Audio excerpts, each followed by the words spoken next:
Chapter 61, Gear of Destiny, Quidditch.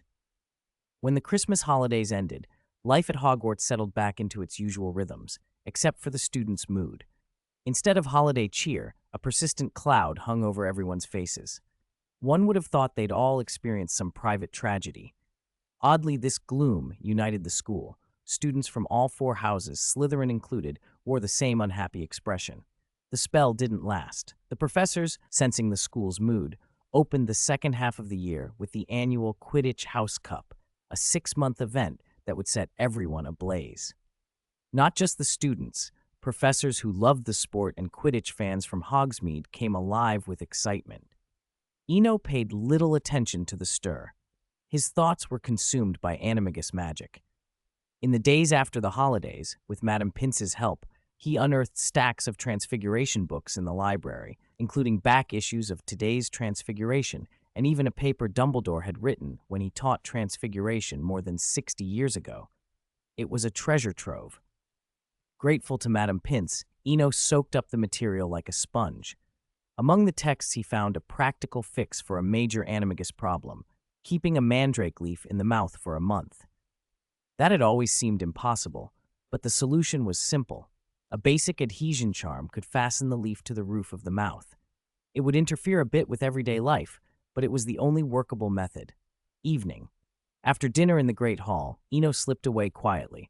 No long goodbyes, no chance encounters. He simply returned to the dormitory. It was a dull, steady life, but he liked it. Days spent devouring magical knowledge and reading about past glories. Loneliness, he had come to think, was more a matter of inner emptiness than physical solitude. Pushing open the dormitory door, he found Malfoy sprawled over a desk, quietly giggling as he wrote and sketched. Eno was used to Malfoy's odd habits. He often laughed in his sleep, so a few secreted chuckles at a desk were nothing new.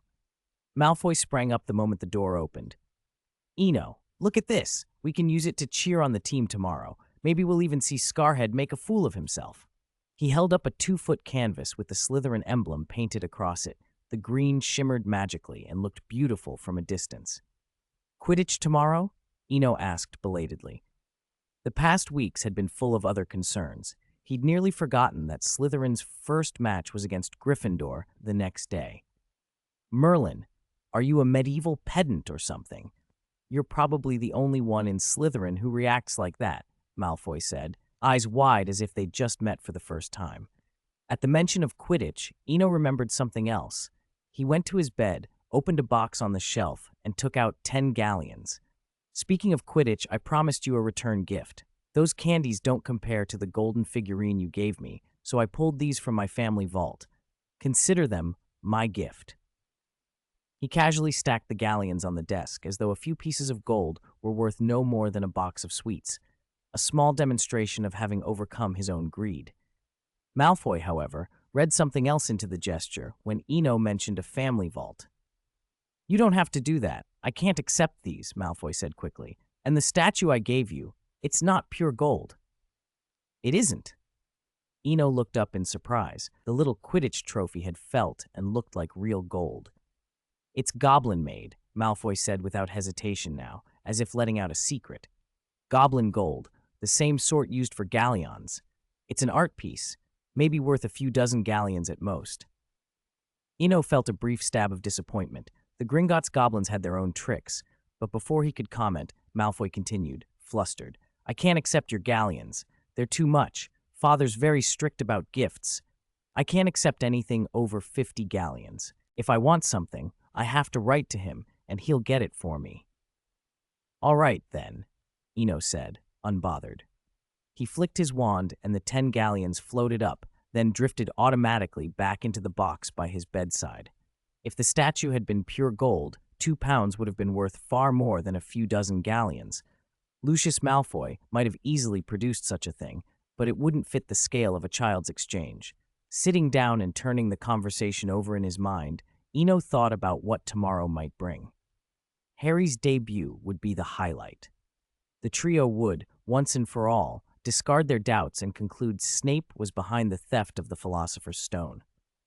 Eno himself wasn't very taken with the stone. Its promise of longevity seemed petty to him. He'd seen grander wonders, and in his time with Professor Hans, he'd heard the legend of Adam's golden apple. In fairy tales and folk stories, there were countless ways to grant true immortality or to grant wishes, genuine, fantastical means far more impressive than the stone's modest magic. Malfoy's voice broke through his thoughts again, the awkwardness gone. "Oh, do you know where I could get a flying carpet? I'd much rather drift along on a carpet than ride a broom." Eno considered the question for a moment, the quiet plans of the evening folding around the excitement that tomorrow's match would bring. 62. Another dye sunlight poured over Hogwarts in the early morning, setting its familiar silhouette aglow. After a night of sleep, the castle seemed like a giant waking up, full of restless energy. The gates opened, and clusters of young witches and wizards spilled out, chattering eagerly, faces lit with excitement. Eno joined the flow and made his way slowly toward the Quidditch pitch outside the castle. After his conversation with Malfoy the night before, he'd abandoned the idea of buying a flying carpet in England. He didn't know whose interests it would upset, but the Ministry of Magic might turn a blind eye to dragon smuggling and yet clamp down hard on flying carpets. Malfoy had even said Aurors would travel thousands of miles to Africa to apprehend people for it. Whether true or not, it showed the Ministry's attitude. By the time he arrived, the stands were packed and every eye was on the sky. "Good morning, everyone." Lee Jordan's voice carried from the commentator's box. "I'm Lee Jordan, your commentator for this match. Today's the second match of the House Cup this year, Gryffindor versus Slytherin. I'm sure this will be another thrilling and suspenseful game. Some people were born for that sort of thing." Jordan's practiced cadence stirred the crowd into a roar. As the teams took the field, the match began, and it lived up to its billing. In less than 10 minutes, the air was thick with tension. Eno didn't understand Quidditch all that well, but he could tell the game had gone off the rails. When Gryffindor chaser Angelina Johnson was maliciously fouled and sent tumbling, whatever restraint remained evaporated. Fred Weasley retaliated, biting anyone he could get at, and George wasn't far behind. Brothers and teammates swarmed in. Once a chain reaction started, it was hard to stop. Madam Hooch's single brass whistle proved powerless against the melee. Eno watched from below and muttered, "Why bother playing a ball game? Wouldn't it be more satisfying if they handed everyone a knight's lance?" It was a free-for-all. Neither side cared much about the quaffle. Harry hovered on the edge of the chaos, looking shaken by the mayhem. Gryffindor's new seeker trying to keep his focus amid the brawling. Eventually, Professor McGonagall's authority enforced itself.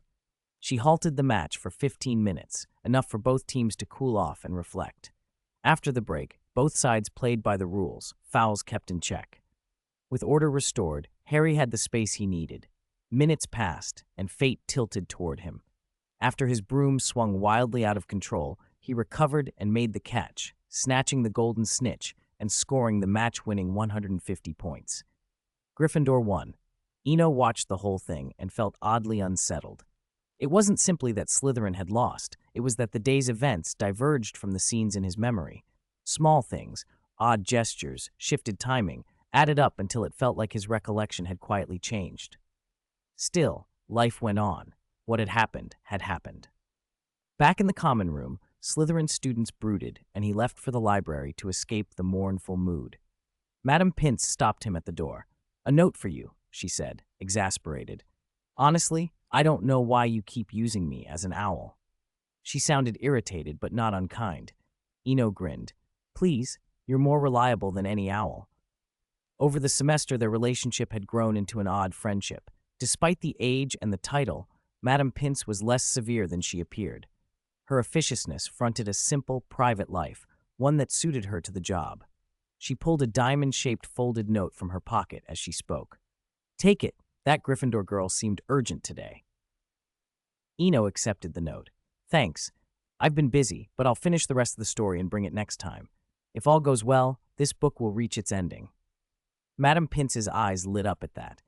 The thing that had warmed her most was his improvised romance, a toasted blend of marriage, family, lovers, illegitimate children, and love triangles. It was ridiculous and guilty pleasure trash, and it had built him an ally in the librarian. She sighed to herself. "It's ending? Good. All stories must end. Eno knew exactly what she meant. The next book will have to wait until next school year. It's about two sisters who both fall for the same man, and then he becomes their stepfather.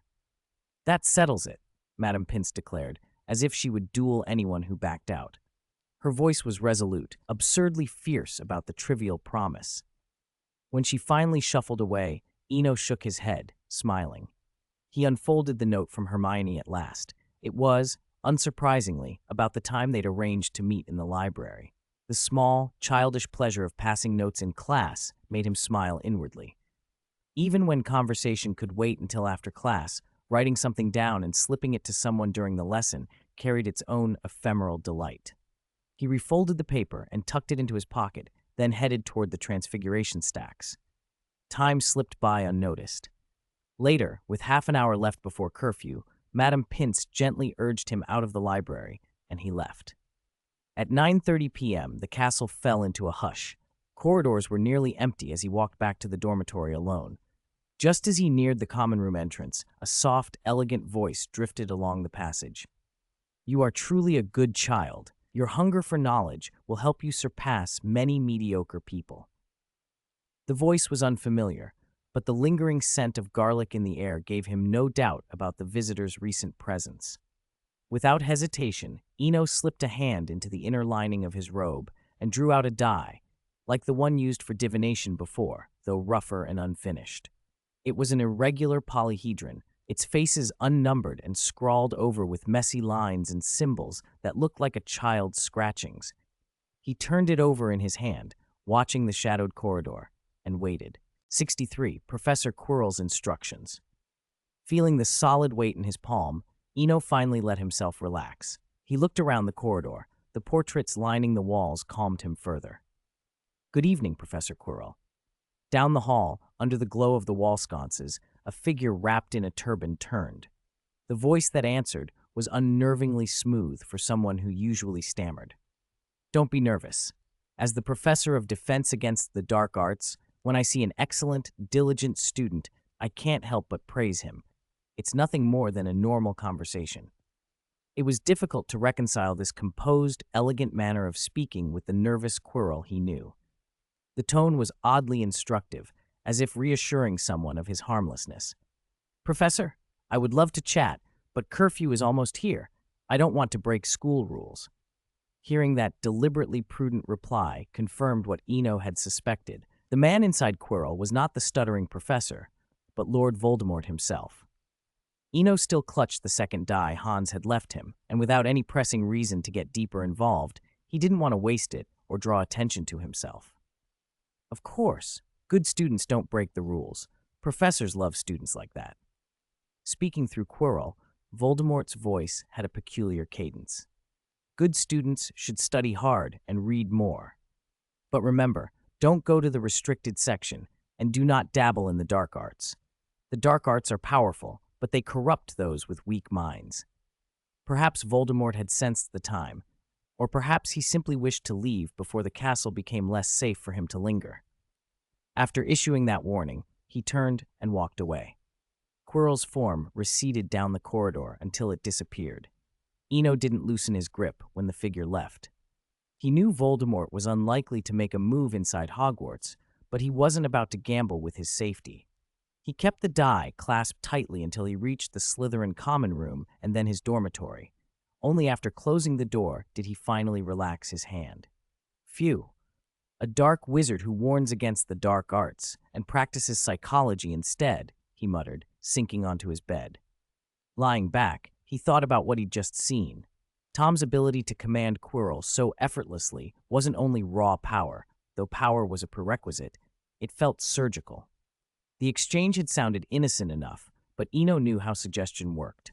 Telling someone don't do X often brings X to the front of their mind. Voldemort hadn't merely said avoid the dark arts. He'd framed them as powerful and corrupting, and he'd reminded Eno that only the unstable fell under their sway. Layered together, those comments might do nothing to an ordinary student, but to a proud, talented young wizard, they could plant a seed of curiosity, a dangerous, provocative nudge toward the forbidden. His thoughts drifted to Horcruxes. If destroying a Horcrux only reduced Voldemort's chance of returning, then Voldemort's apparent caution tonight suggested he would be far more careful in later stages. The man who could control 100 replies with a single whisper would hardly make clumsy mistakes. Eno longed for summer vacation more than ever. It promised the relief of not having to see Tom's full presence around the castle. Maybe, when classes were out, only the single-minded, obsessive Voldemort would remain. He also found himself nostalgic for the long fantasy journeys he had once dismissed as tedious. Those months of traveling through other worlds had taught him more than the classroom ever could. Magic needed time to grow. A couple of extended adventures a year might be enough to bridge the gap toward adult strength. Tonight, for the first time since arriving at Hogwarts, Eno felt powerless. Even a possessed Quirrell radiated an invincible certainty, the kind that made him feel hunted. That was why he'd chosen to hide the die and not draw his wand. An empty show of bravado would have been useless. Meanwhile, on the other side of the castle, the Gryffindor common room buzzed with excitement. Everyone was celebrating the day's hard-won victory and piled adoration onto Harry in a way he had never experienced before. This time, his fame felt earned, and he relished the attention. He loved the warmth of being surrounded by friends and the simple pleasures of sudden celebrity. No one in the jubilant crowd noticed, however, that one painting in the corner, the pastoral landscape with the old farmer, was missing the farmer altogether. At the edge of the room, Hermione sat on a sofa, not joining the celebration. Her face was pinched with worry. Everything that had happened on the Quidditch pitch had convinced her that Snape was behind the recent plots and that someone was trying to steal whatever lay on the fourth floor. Between Madame Pince's notes and what she had dug up about Nicholas Flamel, Hermione had come to the chilling conclusion. The Philosopher's Stone was hidden on that floor. She thought with a jolt of alarm of Eno. She'd been passing notes with him lately. He shouldn't be anywhere near Snape if Snape was indeed the villain. She kicked herself for not having bought an owl sooner. "I need to tell Eno to stay away from Snape," she said aloud, and tossed a stray lock of hair back from her face in frustration. Had Madame Pince found her message in time? Had it been misplaced? With the party noise swelling around her, Hermione rose briskly and walked toward the portrait hole, scarcely looking back. Tonight, it seemed, many at Hogwarts would sleep poorly. On the 8th floor, in his office, Albus Dumbledore sat in the armchair in his lilac-patterned pajamas, a small walnut box in his hand. Papers and letters lay scattered across his desk. After a careful search through the pile, he selected a lilac envelope stamped with gold. The handwriting inside was flamboyant, ornate, enough to reveal the writer's personality at a glance. Dumbledore allowed himself a small, fond smile, but he did not linger over the letter. He rose and walked to the window, turning his gaze out over the dark sweep of the forbidden forest under the night sky. 64. Professor Sprout's explanation. Time always slips away unnoticed. In May, the temperature in the Scottish Highlands could climb to 18 degrees Celsius, and Hogwarts seemed to be waking from its winter slumber. Under the caress of the spring breeze and warm sun, the grounds outside the castle showed signs of life. Pontidaria, beggarticks, field bindweed, azure clover, and other plants quietly pushed up through the grass, filling the air with a faint scent. The tall, humping willow sprouted tender green leaves, a vivid contrast to the ancient stone of the castle, proof of renewed vigor. In the blue sky, a few magical creatures drifted past, owls flapping high, hippogriffs gliding lazily, adding touches of mystery. Sunlight broke through the clouds and scattered across the black lake. The water flashed like a mirror, reflecting sky and castle alike. It was breathtaking. Slytherin Common Room. Eno stared at the 2 potted plants on the shelf. After watering them as usual, he lingered, lost in thought. It had been over 3 months since he had stood face to face with Lord Voldemort, and many things had happened since. Quirrell looked visibly weaker by the day. Snape had been injured 3 days ago and now limped when he walked. His wide black robes no longer swept the floor with the same elegant flourish. But to Eno, these were small things. After that overwhelming feeling of helplessness, he had retreated into a solitary life. Outside of classes and meals in the Great Hall, he kept to his dormitory, only occasionally lingering in the common room and always staying close to people. When he went to the library, it was in the busy morning hours. He would borrow a week's worth of books at once and leave by evening. The ascetic life cut into some experiences and fun, but it brought its own rewards. Most directly, the quiet months had revived Slytherin's long-dormant storytelling salon. At Malfoy's invitation, Eno would tell stories or sing in the common room during his free time, a rare pastime that slowly made the other Slytherins more familiar with him. After 3 months, the students were less wary. The boys were less reserved, the girls more openly admiring. There were inner changes as well. After repeated attempts and adjustments, Eno had finally obtained a qualified mandrake leaf, completing the prerequisites for becoming an animagus. All that remained was to brew the potion on a full moon and drink it on a stormy evening.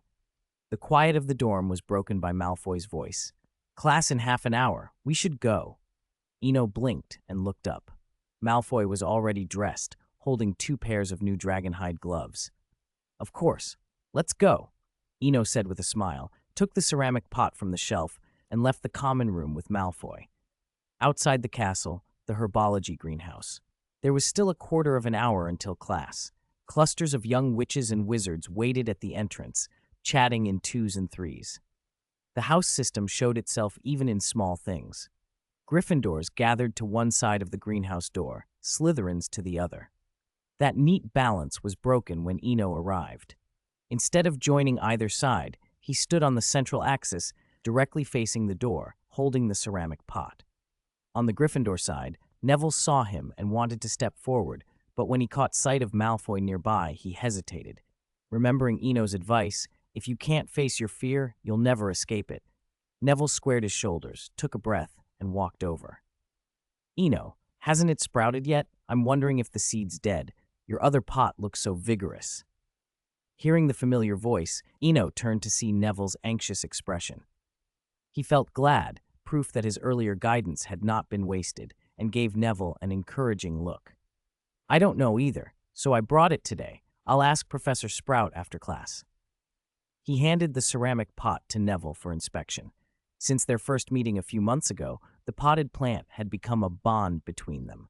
Both plants had been berries from Narnia Valley and received the same sunlight charm, yet one had grown lush while the other barely stirred. Eno had never thrown his away. He felt an inexplicable attachment to it. Neville examined the pot carefully and frowned. "I still think there's something wrong with the seed. The humidity and temperature should be fine." Before he could finish, Professor Sprout appeared at the greenhouse. "All right, children. Time for class. Stop your chattering and follow me to Greenhouse 3. True to form, her voice was gentle and inclusive, like a spring breeze. The students straightened and fell into 2 single-file lines. Eno took the pot back from Neville and joined the queue. Greenhouse 3 was dark and humid, filled with devil's snare seedlings. After Professor Sprout had explained the plant's nature, she had everyone don dragonhide gloves and begin repotting and transplanting. The seedlings were vigorous, their vines 2 to 3 meters long, writhing across the floor like black mambas. The sight was unsettling. Even Slytherins who loved snakes weren't keen to linger. Everyone worked hard. Finishing quickly meant getting out early, and that was one more reason Professor Sprout was so popular. Their effort paid off. The class ended a rare half-hour early. Afterwards, Eno picked up the ceramic pot again and lingered near the work tables. "Is there anything else, dear?" Professor Sprout asked kindly as she passed. "Professor, it's this potted plant," Eno said, setting the ceramic pot on a nearby table. "I've been nurturing it for months, but it just won't sprout." Professor Sprout came over. Rather than poking the leaves herself, she drew her wand and tapped the soil lightly, as if taking a pulse the way a skilled healer would. For a long moment she stood still, reading the little pot's condition. "I think I've found the reason," she said softly. "It's a very magical seed. Maybe because of what it has been through, or some other reason. What it doesn't need is more sunlight and warmth. Oddly enough, it needs cold and frost." She paused deliberately, letting the thought settle, then added gently, "A plant that blooms in the depths of winter will not sprout in spring. You don't need to fuss over it now. The seed has strong vitality. This winter, just place it outside the castle." Professor Sprout's explanation hit Eno like a stone tossed into a still pond, sending ripples through his thoughts. He had briefly thought of the ice blue rose, but the pot had clearly contained the berries he'd collected. One had been a wild grass from the valley, the other a flower raised in the castle. They couldn't possibly be related. For a moment, he couldn't make sense of it, but he was grateful to have finally learned the correct way to plant them. "Thank you for your help, Professor Sprout," he said. She smiled and waved a hand. "It's nothing. If you have any questions about planting in the future, come to me. I welcome any student at Hogwarts who loves herbology." Hufflepuff kindness showed in that small, warm sentence. After finding his answer, Eno lifted the pot from the table and left the greenhouse with light steps. Professor Sprout was already preparing for the next class. He walked along the castle wall, and just as he turned the corner, he noticed a familiar figure. Hermione Granger stood alone a short distance away, head bent, idly kicking small stones with her toe. Each pebble described a little arc before landing with a soft patter on the nearby lawn. She looked as if she were waiting for someone, distracted. Eno approached. "Miss Granger, what are you doing wasting study time? The finals are in less than 5 weeks." At the sound of his voice, Hermione looked up, and a surprised smile brightened her face. I've been waiting for ages. I finished my revision hours ago. I was just wondering where you've been. If we didn't have classes together so often, I'd have thought you were hurt by that person." She meant no name, but Eno knew who she meant. Sometimes what you see isn't the whole truth. What you think you understand is often only the part floating on the surface. Before he could finish, Hermione interrupted, as if a switch had flipped. She recited, a little breathlessly, "You never really understand a person until you consider things from his point of view, until you climb into his skin and walk around in it. But when you walk his path, you even find it hard to breathe." That's from To Kill a Mockingbird, she added, pride lifting her chin. "I've read it." Then, more seriously, she said, "But this time you really need to be careful of Snape. I have evidence." All right. Eno sighed and shook his head. Hermione could be stubborn. He didn't want to argue. It wasn't worth it.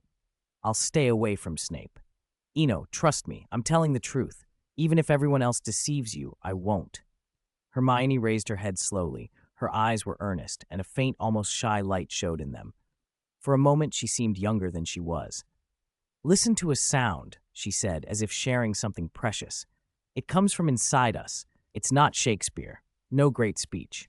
It's our heart, telling us plainly what's right and wrong, when to leave and when to go on." "So," Eno said, returning her earnestness, "trust your heart. Don't trust only what you see." They both looked up at the castle. The view from near the greenhouse, gazing at the main building, felt different from the view across the Black Lake. The difference was striking in a way he couldn't quite put into words. "I trust you," Hermione said softly. "I'll think carefully and listen." Eno had always admired Hermione for her calm in crises, her courage, and her loyalty. She had faults like anyone, but who didn't? They stood quietly for a while. Then Hermione's face brightened, as if she'd remembered something. "Do you have any plans for the summer?" she asked. "My father said at Christmas he's thinking of going to France, but I don't really want to go." Summer plans caught Eno off guard. He'd thought of going abroad to try to buy a flying carpet, but after talking with Malfoy, he suspected they weren't sold in Europe. Egypt or Turkey were more likely. Still, he had no firm plans. "Not really," he admitted. "Probably the same as Christmas, staying around Hogsmeade. I might go to Diagon Alley at some point to buy a broomstick. I don't want to go to France either. How about I come with you to choose a broom? And I've never been to Hogsmeade. People say it's lovely. I'd like to see it." She'd said it before. She could pull the words back, and then she ducked her head, cheeks dimpling beneath the mass of brown hair. Eno noticed the sudden shyness and smiled inwardly. English reserve, perhaps. He didn't tease her. "We'll see about the summer," he said. "I'll write to you. If you don't go to France, we can explore Hogsmeade together." Hermione's whole face lit up. "Really? Then it's a plan. I'm also thinking of getting an owl. I can exchange another 30 galleons at Gringotts this year. If I save carefully, I should have enough by next year." Eno almost laughed. Saving 30 galleons already just for an owl, Hermione's thoroughness never failed to amuse him. He waved a hand. "I'll exchange it for you. It won't be much, but I'll give you 50 galleons." She looked up, grateful and surprised. He wasn't worried about her lacking money. Her father had a private practice, after all. Hermione, whose idea of saving was already so sensible, simply smiled and began chattering about what kind of owl she might like, plans tumbling out like the stones she'd been kicking earlier. 66. Winter is coming, Slytherin dormitory. Eno set the clay pot back on the shelf and glanced at a bored Malfoy beside him. "Draco, on my way back I saw Potter actually teaching people to fly." "Where?" As if spring-loaded, Malfoy shot to his feet. "I saw him when I passed the Great Hall just now, but I don't know where he is anymore." Eno spoke without changing his expression, unconcerned with the details he didn't have. Malfoy didn't care. The mention of Harry and flying made him restless. He shoved on his robe and stalked for the door. The slam echoed as he left. Once sure Malfoy wouldn't be back soon, Eno sat on his four-poster, drew the curtains, and slowly opened his suitcase. He had thought it through. Rather than wait until next winter, it was better to plant it now inside the undetectable extension charm space. The inside was empty anyway. He'd chosen the dormitory for its safety. As Slytherin's lair, it didn't have the open nature of Gryffindor, where girls could pass into the boys' rooms. In this underground part of the castle, only the young wizard who slept there and the Slytherin dean could open the dormitory door. Others, even the headmaster, could not enter a student's dormitory without permission. For all those reasons, the dormitory was safer than the room of requirement. Snape wouldn't bother himself, and Malfoy, if he saw the bed curtains drawn, wouldn't intrude. There would be no unauthorized visitors, and Malfoy would even keep a lower profile inside. Satisfied, Eno slipped into the suitcase, carrying the clay pot. Inside the undetectable extension charm space, the world opened into a vast square. It felt like a place forgotten by time. The only notable thing was the central mound of candies and dried provisions, like a small mountain. Choosing a spot well away from the food, Eno crouched and made a shallow hole in the soft soil. He emptied the pot's contents into it, then stood, holding the Elder Wand in his right hand. Winter is coming. The second magic he had inherited from the White Witch, the very spell that had frozen Narnia into 100-year winter, left his lips. The temperature in the extension space plunged. The air pressure seemed to grow heavier, a cold wind rose, and tiny snowflakes began to descend. Gradually they thickened and grew, mixing with clear, crystalline hailstones. Snow fell in dense sheets, as if woven into a great white net. Under that cover, visibility shrank to no more than 3 feet. Beyond that, nothing could be seen clearly. In moments, the square, an area the size of several basketball courts, was a true world of ice and snow. Everything was white. Only the small area around the candy mound remained free of frost. After a few minutes, the blizzard eased. Though the active magic had passed, stray flakes still fell as if the recreated ecosystem had begun to run on its own. Eno looked at the scene and let out a long sigh. For a moment, he'd feared he couldn't cast it at all. The hesitation had dissolved into a curious certainty, perhaps the result of the many snowflower charms he'd practiced at Christmas, or perhaps luck like a sip of Felix Felicis. Whatever it was, the spell had worked. Even if the ice and snow only covered 10,000 square feet of the extension space, it was a start. The intensity could be strengthened later as his magic grew. Beneath the new blanket of snow, the berry seeds he'd planted had already sprouted. An ice-blue seedling pushed up through the soil, 2 inches tall, crystal clear as carved ice, each tender leaf a cool, dreamlike blue. Not the sky's azure nor the ocean's depth, but a shade that seemed to hold both the purity of frost and the vigor of living things. When the seedling broke the soil, Eno felt something odd, an impression that another self had taken root there, growing like a plant. The feeling deepened, and with it came a faint, mysterious link to this extension space. That was welcome.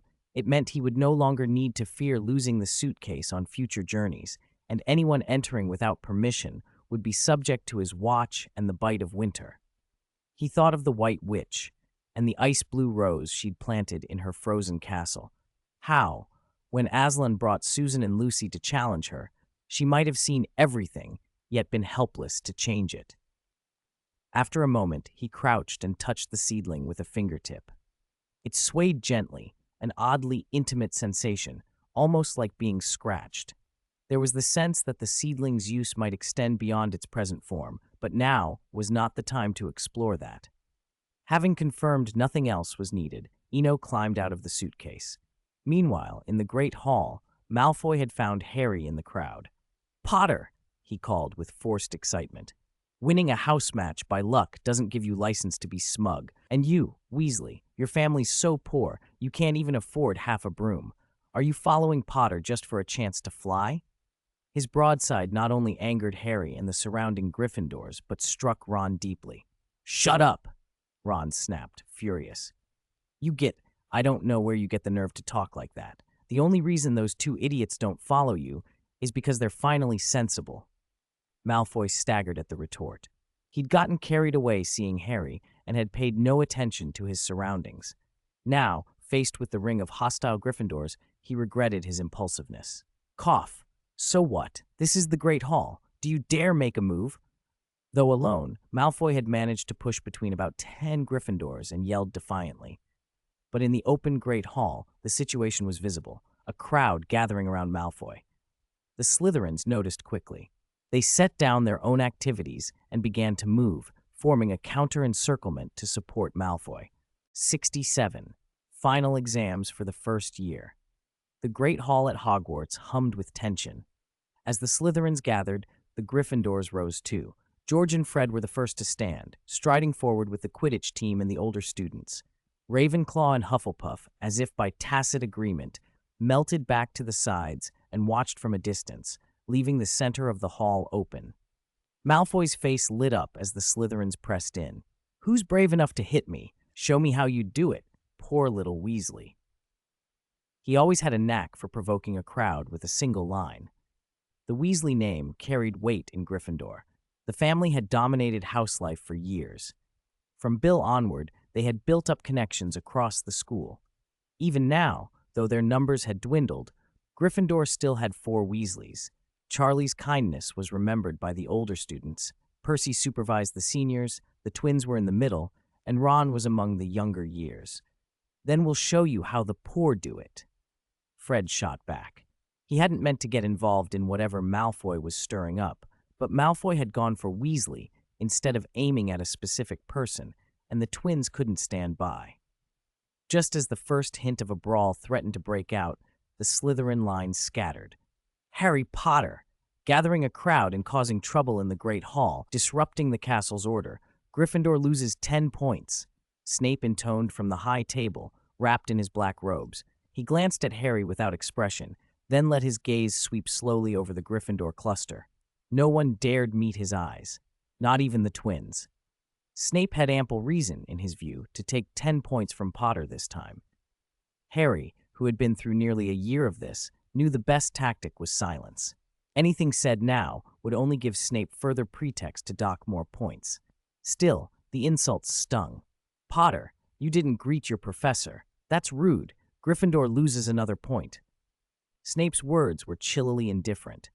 Hearing that extra point go, a hot anger flared in Harry's chest, and his fists clenched so tight they trembled.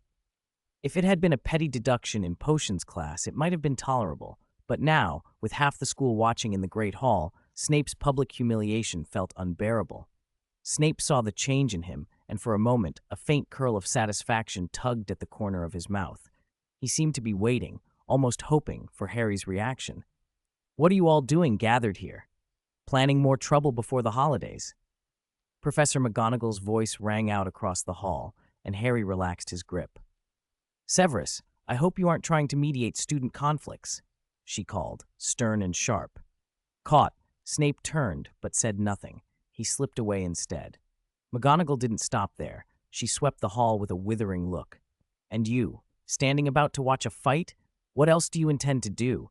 Don't you have enough homework to be getting on with?" Her reprimand calmed the situation. The crowd dispersed, and Ron tugged at Harry's sleeve. "Don't worry, the old bat won't be smug for long. He probably doesn't even know his plan's been blown wide open." Ron's words steadied Harry. He wouldn't have to see Snape scowl every day next year, and potions wouldn't be such a nightmare. You're right, we'll have to keep an eye on him. I noticed he isn't limping anymore. The leg that was bitten by Fluffy must have healed. I'm afraid he'll. Harry cut himself off, remembering where they were.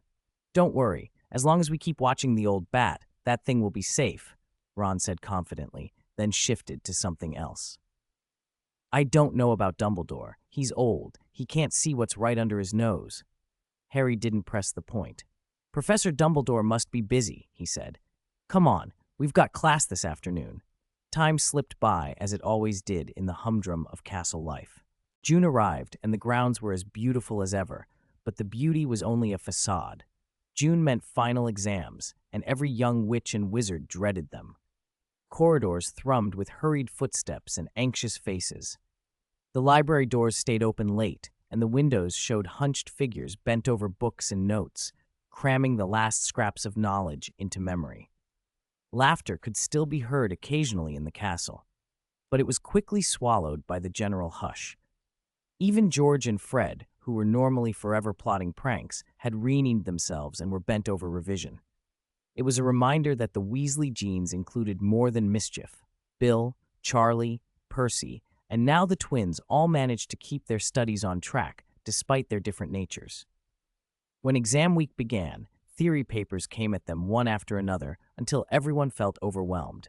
Practical exams followed. Professor Flitwick called students in one by one to see if they could coax a pineapple into dancing across a desk. Professor McGonagall set a transfiguration test. Turn a mouse into a snuff box. The finer the box, the higher the marks. After the transfiguration exam, one student didn't hurry off as usual. Swinburne lingered by the classroom door, and as Professor McGonagall emerged, quickly stepped forward.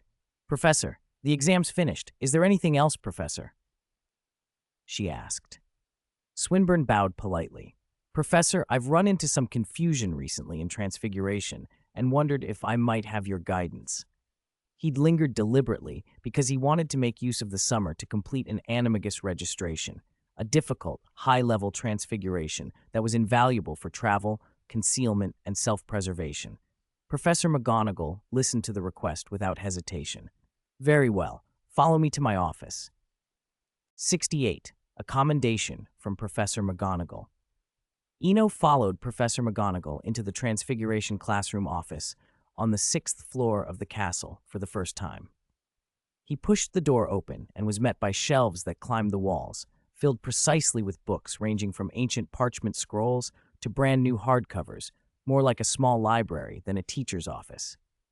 In the center stood a large, dark red wooden desk, piled with bundles of exam papers, probably final exams from other years.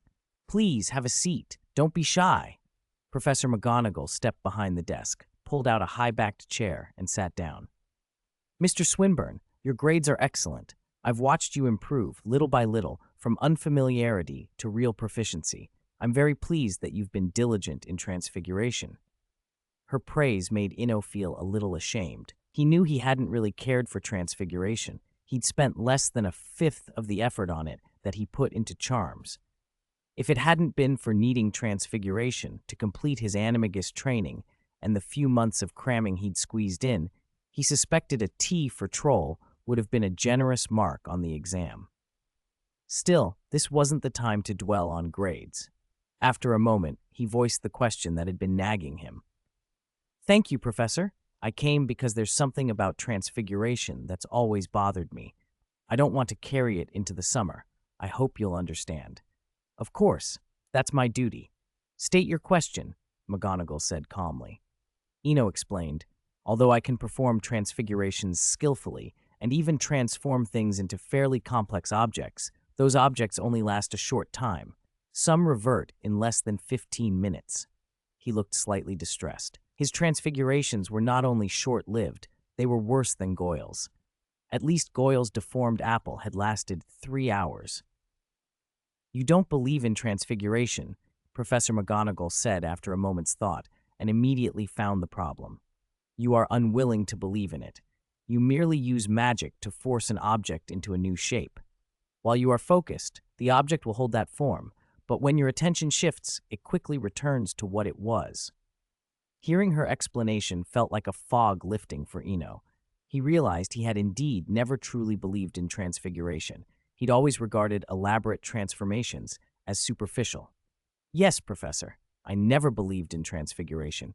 I don't know why things can be changed. I've consulted many books, but I've found no answer. That's a question a young wizard rarely asks, McGonagall said, with a flicker of reminiscence. I'll tell you the principle.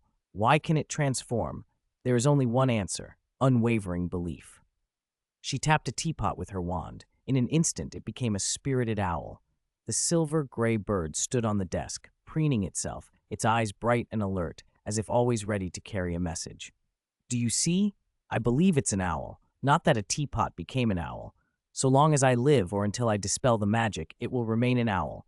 For delivering letters or parcels, it's no different from any real owl. Her tone and bearing were confident and absolute. Although the proof stood before him, Eno still had trouble grasping it. Such a clear demonstration might convince a less experienced student, but for someone inclined toward skepticism, it was hard to accept. Perhaps noticing his continued puzzlement, Professor McGonagall softened her voice. I apologize if you're still troubled, but magic is like that. No one can explain all its mysteries. This owl is for you. I won't dispel the spell. I hope it gives you some confidence. Can I think of it like this? Eno asked, unwilling to give up. You need to find a reason for yourself. Whether or not that reason is objectively valid, as long as you believe it, it works. It seems you already have an idea. If you don't mind, tell me about it, McGonagall invited, leaning back slightly as if the recent exams had tired her as well. Eno had intended to explain regardless. Once, in the East, a philosopher said that when he looked at his own finger, he saw the whole world and all its things. He believed that when people die, they become soil. Soil nourishes plants. Plants are eaten by animals. Animals are eaten by people. In that cycle, one of his fingers had witnessed everything. So he thought a fish leaping from the water could become a bird, or a withered glowworm could turn into an autumn cicada. Nothing in the world is fixed and singular. He finished and sat quietly. Professor McGonagall considered his words in silence. The spacious office grew still. Even the owl stopped preening and stood obediently to one side. After a while, she straightened and looked serious. Mr. Swinburne, you don't need to do your Transfiguration summer homework.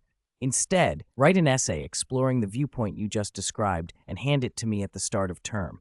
It could win the Today's Transfiguration Best Newcomer Award. I'd be honored, Eno smiled. But, Professor, is it really feasible?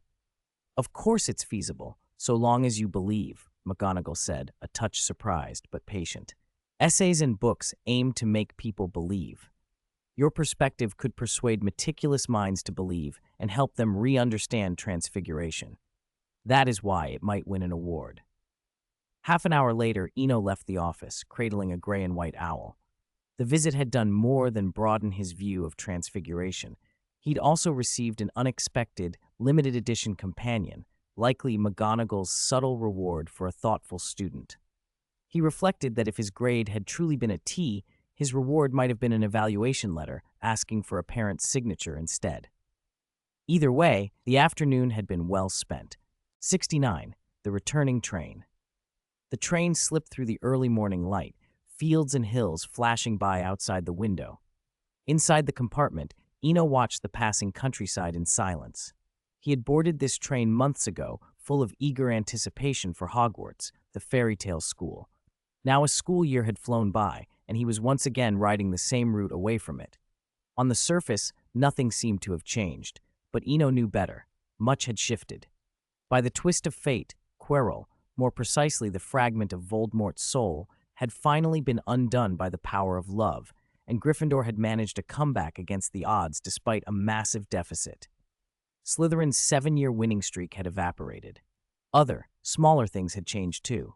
Malfoy was still unmistakably Malfoy, but Crabbe and Goyle were gone from his side, replaced by Pansy Parkinson and Daphne Greengrass. There was a knock on the compartment door. The trolley witch pushed it open. "Children, would you like some sweets?"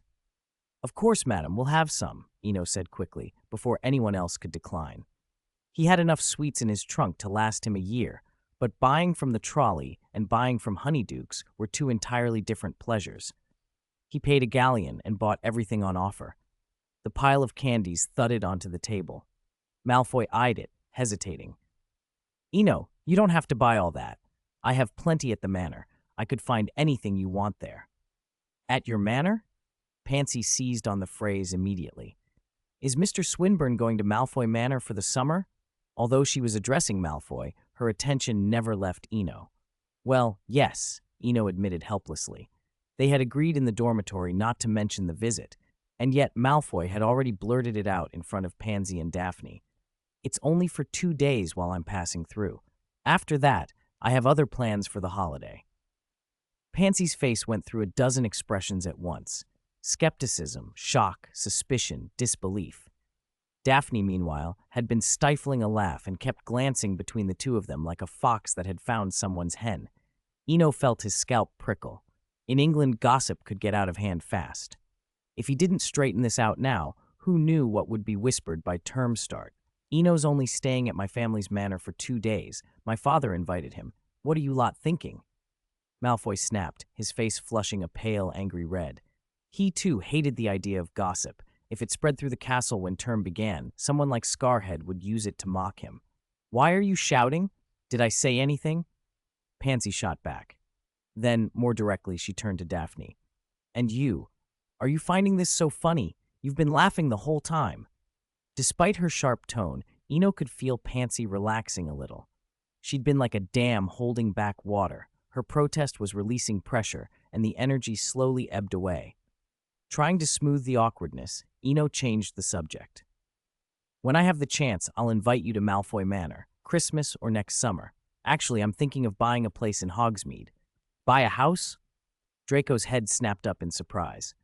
"Leave it to me. I'll ask my father to help you find one. If we can't find anything suitable, you could build one next to the manor. We've bought up most of the surrounding land." Eno began assembling an evasive reply in his head. Asking Lucius Malfoy to make inquiries would save him trouble, but the idea of building a house next to Malfoy Manor felt like being boxed in, another guest house for gatherings that had little to do with him. Before he could object, Pansy jumped in. "Mr. Swinburne, my Parkinsons own an empty property in Hogsmeade. It'd be perfect for a shop or a home. You don't need to trouble Draco. He doesn't have that many Hogsmeade holdings. He's more focused on Diagon Alley." Malfoy, unusually, didn't argue.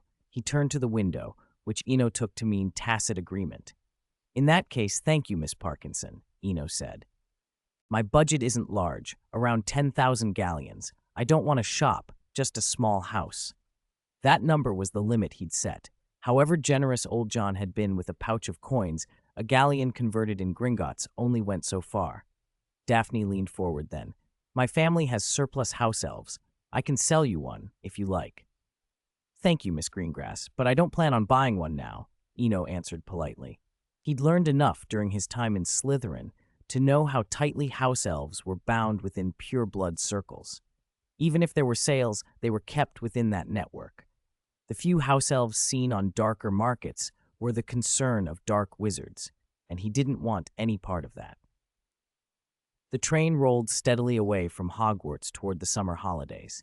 In a carriage not far from theirs, Hermione sat gently stroking her owl's soft feathers, feeling it tremble and warm under her hand.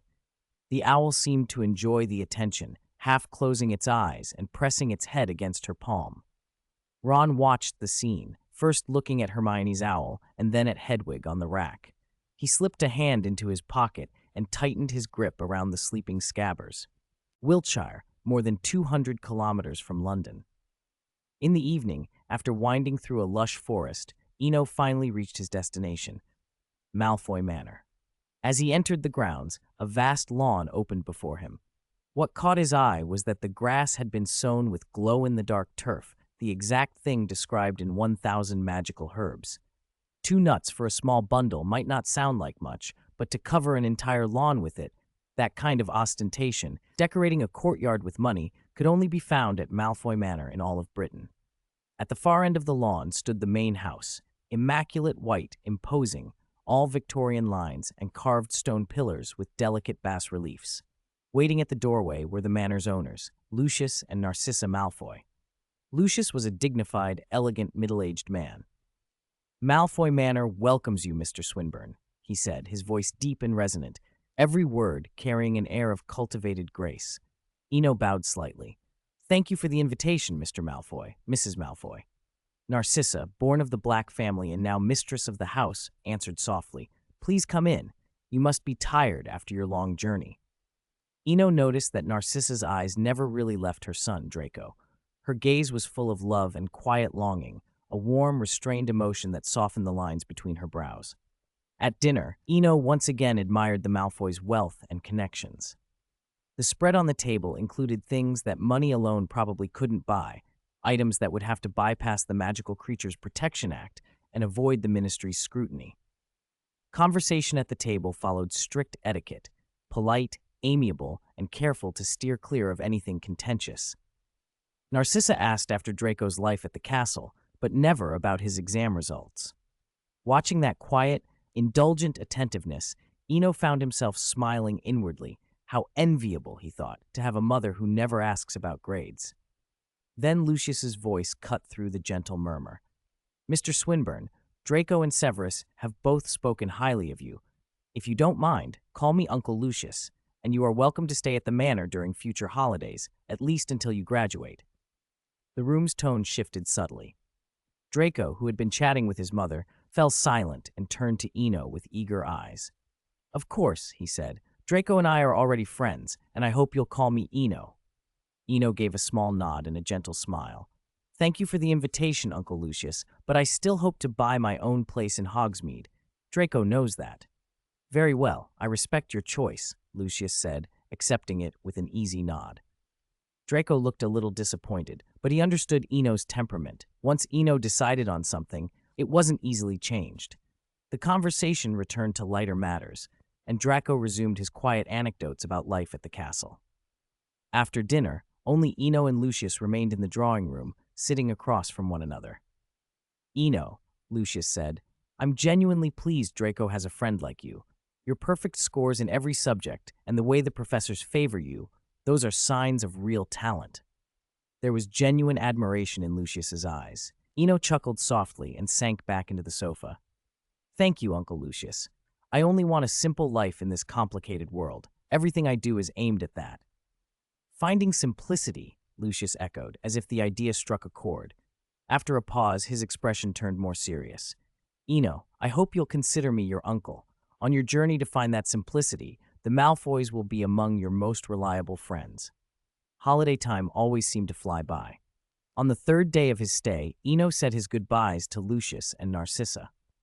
He could feel the familiar tremor in his chest again, that restlessness that always drove him to move on.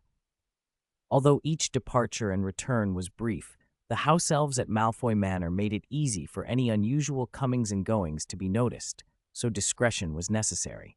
In the morning, politely declining the Malfoy carriage, Eno set off on foot along a Wiltshire country lane with his suitcase and a light hum. He was in high spirits. With Lucius's assistance, he'd bought a broom without leaving the house and replenished his supplies of potions, standard items, and a rare little bottle of Felix Felicis, and even a prohibited jar of polyjuice potion.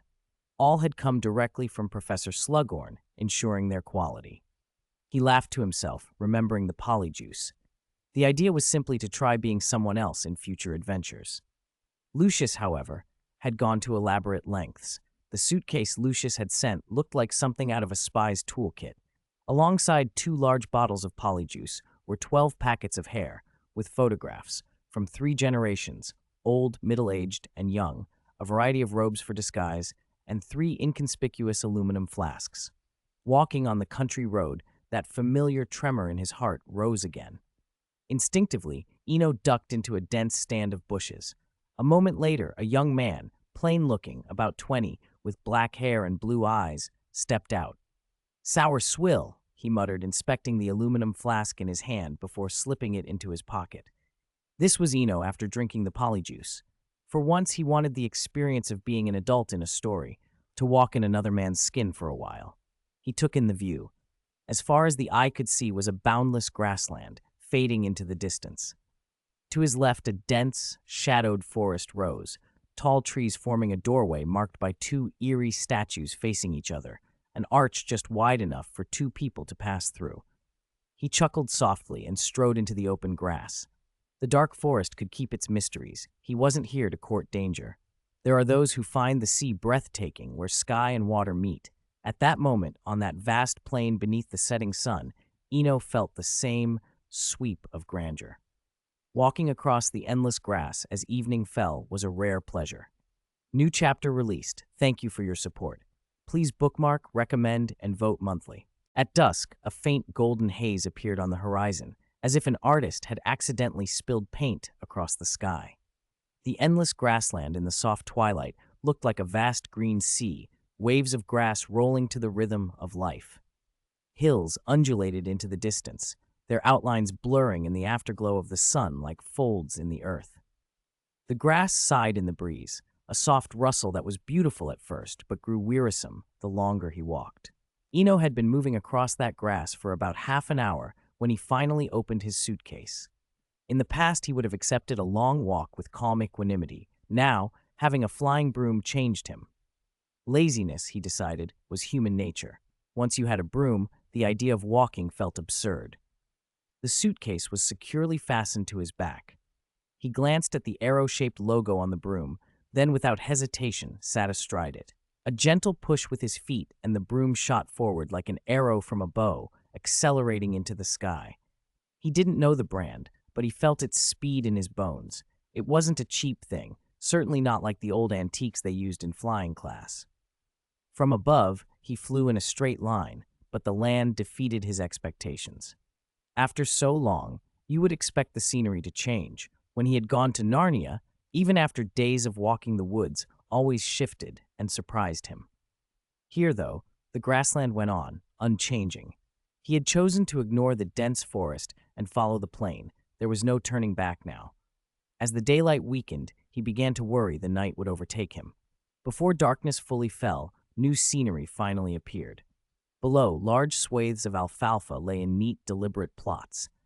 At the edge of those fields, where they met the hills, a farmhouse stood in quiet repose. Built of stone and timber, it seemed weathered but sturdy. Inside its fence, cattle, sheep, and horses grazed idly, lowing now and then, lending the dusk a homely air. From the sky, the whole picture looked peaceful in the waning light. I finally found somewhere with people, Eno breathed. He landed a short distance from the farmhouse. Walking through the alfalfa, the air seemed to cleanse itself. The fragrance filled his nostrils and steadied him. A few minutes later, the farmhouse's true scale revealed itself. The houses were not built for ordinary folk, 40 feet high, doorways as wide as small city gates. Even Hagrid would have balked at them. From a single glance, he could infer the owners, giants at least 5 meters tall. Otherwise, the furnishings and proportions made no sense.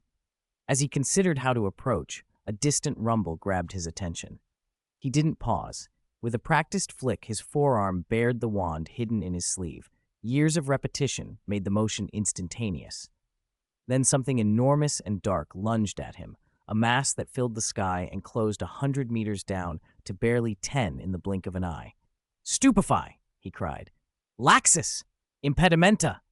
3 spells poured from him in rapid succession as he sprinted for the farmhouse. He cursed himself for having stored the broom in his suitcase. If it had been in his hand, he wouldn't be reduced to running. The spells only slowed the thing a little, but in that fraction of a second he saw it clearly. A massive black bear, easily 7 meters long and 5 meters tall on all fours. Imagining it upright made his stomach drop. A bear like that, he thought, would make trolls or Cerberi look like pups. A 2.5-meter brown bear could break an ox's spine with a paw. This was in another league. Fear sharpened his legs. He ran harder, hoping the giants inside the farmhouse would come out and at least stall it so he could free the broom from his case. He kept casting as he ran. Ice shot! Impedimenta! Immobilis! 20 arrows of ice formed around him in a semicircular fan and fired in quick succession like a semi-automatic rifle. The ice arrows cracked and sprayed, blooming into temporary crystalline flowers on the bear's thick fur, mere annoyances.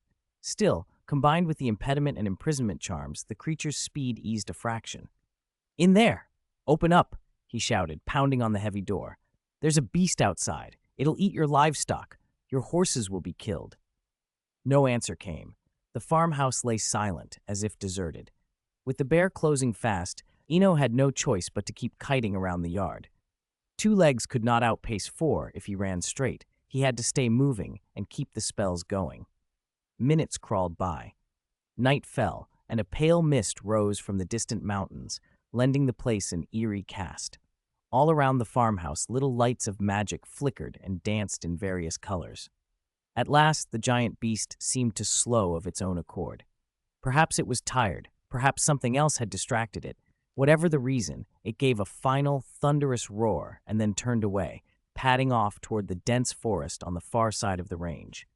Eno slid down the farmhouse fence and leaned against the cool stone, chest heaving. He was grateful to be a wizard. As long as he could breathe and felt his stamina, he could keep casting. A mundane mage might have collapsed under the same strain. Speed, resilience, and the ability to stick to an opponent. Such a foe would be any wizard's nightmare. After a moment, he stood, untied the suitcase from his back, and took out the broom. He conjured a length of rope and securely fastened it around his waist. This time, the broom would not be put away until the danger had passed. 72. The Third Age. Under cover of night, Eno stared toward the misty mountains shrouded in mist, then at the vast grasslands around him. After a long hesitation, he chose to enter the farmstead before him. Alohomora, I'm no Hermione, he muttered. Seeing the heavy locked gate, he breathed a small sigh of relief. If he'd rushed in without being able to shut it, he could have been trapped inside with the giant bear on his heels, pinned like dumplings in a pot. He whispered the spell, and the tall wooden gate swung open. Inside, everything was oversized. The tableware, utensils, tables, chairs, beds, wardrobes, all larger than normal. Crude patterns, like totems or graffiti, were carved into the beams and pillars, lending the place a strange, mysterious air.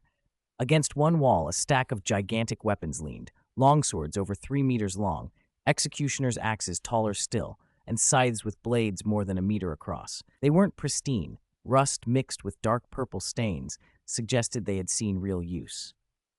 The night outside felt unusually alive. Low growls and chilling screams drifted in from beyond the farmstead. Sleep wasn't an option. Eno opened his satchel, took out a bottle of Vitality tonic, and drank it down. Bitter but clearly the work of a skilled potion maker, the tonic chased away the fatigue from his earlier fight and the drowsiness of the dead night, replacing them with a rush of energy. He smiled. In this state, he could have tangled with the giant bear for hours, possibly even killed it in midair. Still, he pushed the thought away. Any small change could alter the story in unpredictable ways. I always feel like things changed after I came to Hogwarts, he murmured, settling into a gigantic chair. Since the semester had begun, the world of fantasy seemed to have shifted. The little villages and towns he'd seen before hadn't reappeared. Whether Narnia last time or this place now, the terrain was vast and hazards followed one another. Time stretched at night. With energy to spare and nowhere safe to expend it, he idly formed snowflakes with his wand and waited for dawn. Minutes ticked by until a commotion at the gate made him jump up, wand in hand. "Come out! I know you're in there," a rough, hoarse voice called. Relief washed over him. At least whoever was outside wanted to talk. He stepped into the courtyard. Standing there was a giant nearly 20 feet tall, thick with hair and utterly imposing. "I apologize. I entered without permission," Eno said with a bow. "Yesterday I was chased by a beast and had to take refuge." The giant's hoarse voice was surprisingly calm. "My name is Bjorn, the last skin changer in Middle-earth. In my beast form, it's hard for me to control my actions." Bjorn sounded almost kindly. Eno's memory supplied the rest. Bjorn, the skin changer of Middle-earth, a tragic, solitary figure. His family had been slaughtered by orcs. He had been put in shackles and displayed, then escaped to live outside the misty mountains, hunting dark servants alone. The Bjorn before him, however, seemed more tolerant of humans than some accounts suggested. "Bardino," he added with a small smile. "I've heard of you, Mr. Bjorn. I mean no harm. Let's put yesterday's misunderstanding behind us." "You shouldn't be here," Bjorn replied. "With the spread of evil, the misty mountains are no longer safe." Eno thought quickly. He'd confirmed he was indeed in Middle-earth, but not which age. He needed to avoid stumbling into a battle at Helm's Deep or Minas Tirith. At least it wasn't the terrifying Second Age. The living Bjorn was proof of that. By the Third Age, after the downfall of Numenor and the wars of elves and men, magic and great powers were in decline. Extraordinary abilities were fading. That decline explained why Bjorn could roam and keep parts of the Misty Mountains free of evil now. An orc, warg, or even a troll would be little match for him. "Thanks for the warning, Mr. Bourne. I'll rest a bit and leave at dawn," Eno said. "Suit yourself," Bjorn replied, picking up a massive axe and setting to work. He split meter-thick stakes as if they were kindling, stacking uniform firewood by the hearth. Eno stood quietly to the side, waiting for him to finish so he could ask about maps and the routes ahead before deciding his next move. 73. "Hello, Gandalf." The farmyard was busy from early morning until noon. Bjorn was either endlessly chopping wood, feeding the animals in the pens, or harvesting honey from the hives beyond the yard. There always seemed to be another task. Eno sat patiently at his side, waiting in silence as Bjorn worked. When the sun was high, he watched the last sheepfold being cleaned. He spoke slowly. "Mr. Bjorn, if you don't mind, I'd like to invite you to lunch. I brought sweets from my hometown to thank you for letting me stay last night." "All right, say what you need to say quickly." Bjorn glanced up, then toward the distant mountains. "You won't be getting out today. Leave early tomorrow. Go east along the Misty Mountains, cross the Anduin, and you'll reach the nearest human town by evening." "Thank you, of course, but lunch is still a must," Eno said, forcing a laugh and setting aside any lingering awkwardness. The skin changer struck him as not only enormous, but also very wise, the sort of wisdom that might come from someone who had lived since the Second Age. Half an hour later, Eno had spread plates of chocolate and a generous mound of creamy toffee on the long table. Knowing how large Bjorn was, he had used a little household magic to remove the delicate wrappers so the sweets were ready to be eaten straight away. Bjorn, as host, brought out freshly baked wholemeal loaves, 2 great bowls of honey, and a bowl of picked fruit. One wooden basin on the table was filled with thick raw honey, so fresh that a few bees still floated on the surface. Eno, far from being put off, tore a piece of bread and dipped it, savoring the sweetness. Such pure honey was a rare treat. "Mr. Bjorn, have you seen any dwarves lately?" Eno asked between bites. "Dwarves?" Bjorn shook his head. "Greedy, stubborn, stingy. None have come here for a long time, so long I've nearly forgotten when." "I don't much care for dwarves either," Eno said. "If only they could give up their greed, their culture might be even grander." He thought of the dwarves' long history. Their brilliance, tempered by a greed that brought disaster and loss time and again. Thorin Oakenshield, who managed to break the dragon sickness, still fell at the Battle of 5 Armies. Whether in the dim mines of Moria or beneath the lonely mountain, their fate had often been hard. Eno understood, too, that by the order of creation the firstborn elves and the younger children of men had been favored by Ilúvatar. The dwarves had always stood a little to the side. Bjorn polished off the last piece of bread in his large hand. "Good sweets. That cream candy. There was something in it that made me feel a light happiness. Must be some sort of charm." "Maybe," Eno said, lowering his fork. "I hadn't thought about magic. I only wanted to bring something that tasted good." "Fleeting happiness can be intoxicating," Bjorn mused, eyes closing for a moment. When he opened them again, they looked far away. "I don't know why you've come, but the Misty Mountains are not as they were. Darkness has crept into the woods. The wood elves are holding on, retreating slowly. If you can, leave early tomorrow," he added.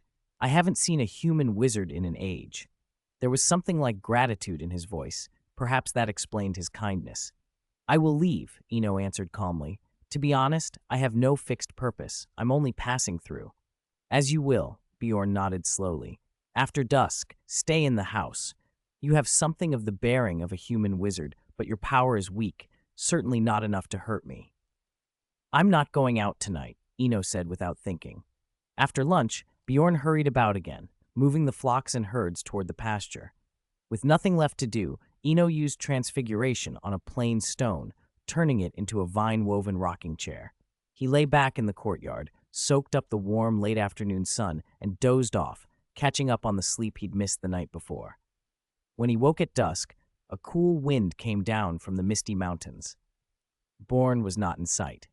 He guessed the skin changer had taken bear form and gone to the mountains to deal with whatever troubles stirred there. Bjorn's name, after all, was feared by many of the dark things. Even Azog, the pale orc, and his riders had not dared attack this farm.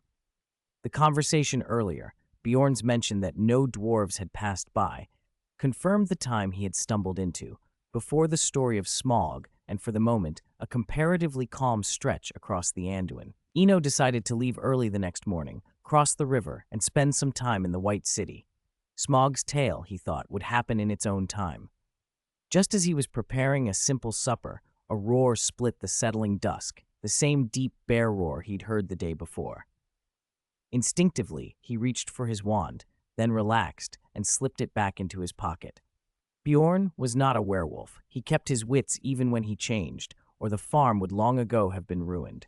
The roar grew nearer. Then the gate flung open. "Feely, quick, Bomber, run! It'll bite your backside." A short, sprightly fellow, barely 5 feet tall and no older than a human teenager, squeezed through the gap. Behind him, like dumplings escaping a pot, one dwarf after another poured into the yard, broad, barrel-chested, bustling. "Close the gate," one of them barked, and everyone shoved at the latch. They slammed the gate almost onto the bear's snout. 13 dwarves and a tall, gray-robed elder. Seeing them, Eno knew at once who they were, the company out of the Tales of Smaug. For a moment, the group shuffled and took in their surroundings. "Hey, human, your farm's about to be overrun by a dragon, and you just stood there gawking? You didn't even lift a finger to help," one of the fat dwarves grumbled. "Bomber," a heroic-looking middle-aged dwarf snapped, scolding the fat one. He then turned to Eno. "We're sorry for the trouble we've caused. May we stay here one night? We'll be gone at first light. The dwarves will remember your kindness and repay you." "You can't blame me," Eno said, spreading his hands in mock innocence. "I'm a guest here, too." "Then who owns this place?"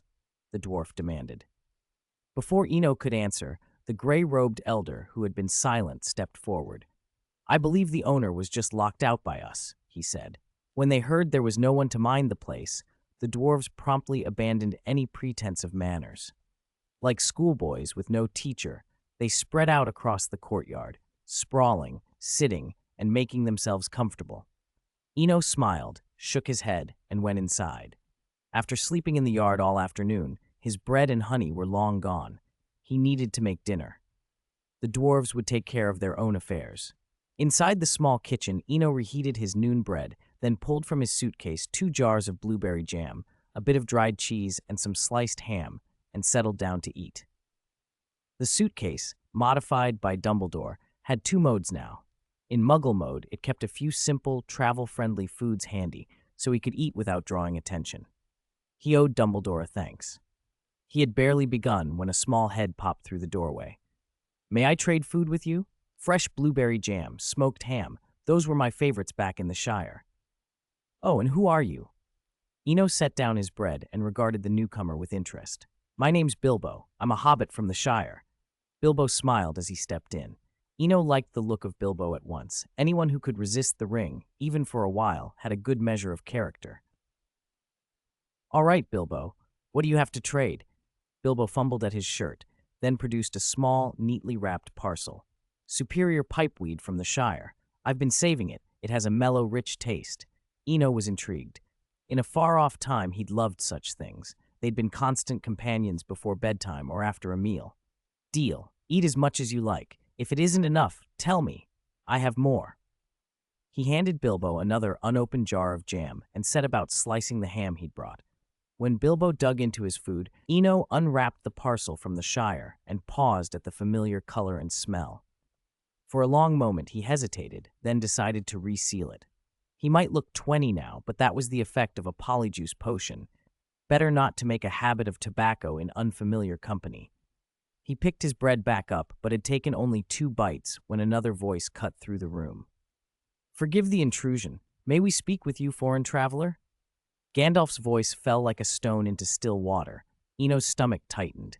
He answered calmly, keeping his voice even. "Of course. It's pleasant to have company on the road. I've heard of you, Gandalf the Grey." Bilbo, noticing the two talking, politely lifted his plate and slipped from the room. The kitchen grew quiet. "The shadow is stirring again," Gandalf said, seating himself on a nearby chair. "Dark forces awaken. Middle-earth will be shrouded once more unless we act. Then, if the dwarves reclaim the Lonely Mountain and restore the king under the mountain, they could secure the lands west of the Misty Mountains. From the Lonely Mountain, they could rally the elves of Mirkwood and the men of Dale. With a common front, they would spare countless lives from war and ruin." Eno listened quietly to Gandalf's measured words and then answered softly.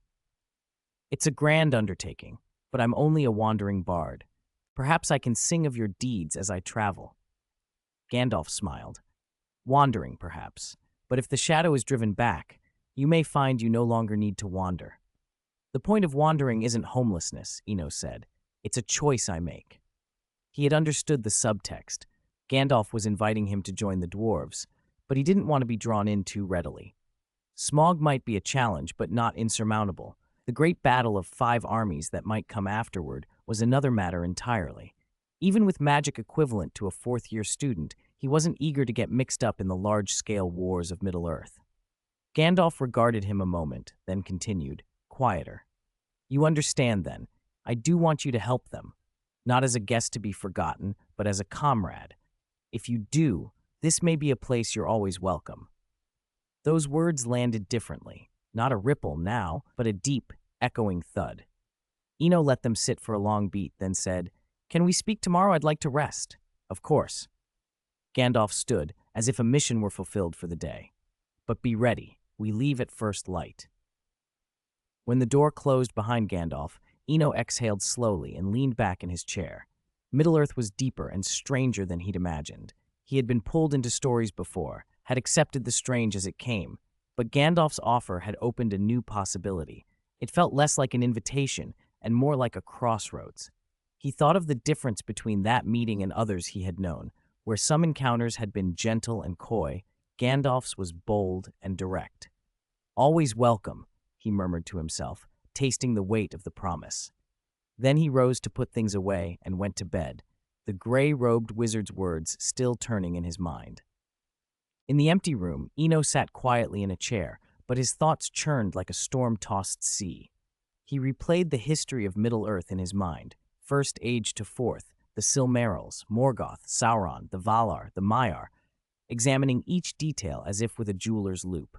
Bit by bit, a conclusion formed. Something must have happened to Ilúvatar, otherwise Morgoth, the Firstborn, would never have dared act so recklessly, and later Sauron would not have risen as he did. Perhaps that was why the other Valar and Maiar rarely intervened directly in Middle-earth. The pattern wasn't a guess, so much as a deduction from the weight of history. It was like a great lake whose source had fallen asleep. A strong fish took advantage, using the Silmarils as a spring to try to remake the world. After that failure, a smaller fish tried again using the tiny spring eye of the One Ring. The slumber of the source and the interruption of that primal power might explain why the world's force declined with each generation, and why the Valar chose endurance over open intervention. There was still too little information to be certain. For now, only 2 paths lay before him. Ignore Gandalf and head east to Minas Tirith, the White City, safe, steady, and waiting for events to play out, or accept Gandalf's invitation and join the dwarves on a dangerous expedition through Mirkwood. The first choice was reassuring. The second was riskier, but promised greater reward, and more importantly, it might shed light on his own miracle. If he missed this chance, who knew when another would come? Deep into the night, after the dwarves had fallen into snoring, Eno began to pack. He laid out potions in the muggle compartment of his suitcase for easy access. Essence of Dittany, Draught of Living Death, a bezoar for antidotes, even a small phial of Felix Felicis. He retied strong hemp ropes to his flying broomstick and slung it over his back like a longbow. Time moved slowly. From the courtyard came familiar sounds, likely the end of Bjorn's night patrol. Since he had chosen the adventure, Eno wanted to say farewell to Bjorn.